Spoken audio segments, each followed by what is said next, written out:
రాష్ట్రంలో red book రాజ్యాంగం నడుస్తుందని వైఎస్ఆర్సీపీ ఎస్సీ సెల్ జిల్లా నాయకులు కుమార్ రాజు పేర్కొన్నారు.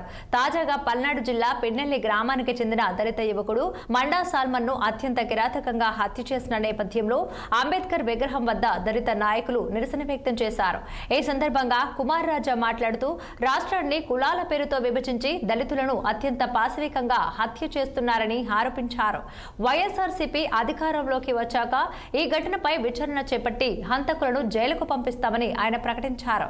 దళితులపై జరుగుతున్న దాడులను ప్రజలు గమనిస్తున్నారని, రాబోయే ఎన్నికల్లో కూటమికి ప్రజలే తగిన బుద్ధి చెబుతారని ఆయన చెప్పుకొచ్చారు. ఇక ఈ కార్యక్రమంలో ఎస్సీ సెల్ టౌన్ అధ్యక్షులు బల్ల సూరిబాబు, కృష్ణప్రియ, వరప్రసాద్ తదితరులు పాల్గొన్నారు. ఆంధ్రప్రదేశ్ రాష్ట్రాన్ని పరిపాలిస్తున్నటువంటి చంద్రబాబు నాయుడు గారి కూటమి ప్రభుత్వం ఈ దేశంలో, ఈ రాష్ట్రంలో అత్యధిక జనాభా అయినటువంటి దళితుల్ని అత్యంత పాశవికంగా మరి హత్య చేస్తూ ఏదైతే లోకేష్ బాబు గారి యొక్క రెడ్ బుక్ రాజ్యాంగం ఉందో ఆ రెడ్ బుక్ రాజ్యాంగాన్ని అడుగడుగున అమలు చేస్తూ ఉన్నారు. దానిలో భాగంగానే మరి పల్నాడు జిల్లాలో వైఎస్ఆర్ కాంగ్రెస్ పార్టీ దళిత కార్యకర్త సాల్మన్ అనేటటువంటి వ్యక్తిని అత్యంత పాశవికంగా హత్య చేశారు.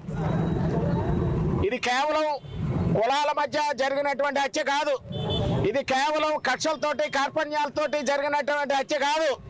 సాల్మన్ అనేటటువంటి వ్యక్తి వైఎస్ఆర్ కాంగ్రెస్ పార్టీకి చురుకైనటువంటి కార్యకర్త కాబట్టి ఆ చురుకైనటువంటి కార్యకర్తని పాశవికంగా హత్య చేయడాన్ని ఈవేళ కాకినాడ జిల్లా వైఎస్ఆర్ కాంగ్రెస్ పార్టీ ఎస్సీ విభాగం తరఫున నాయకులు, కార్యకర్తలు అందరం కూడా తీవ్రంగా ఖండిస్తున్నాం.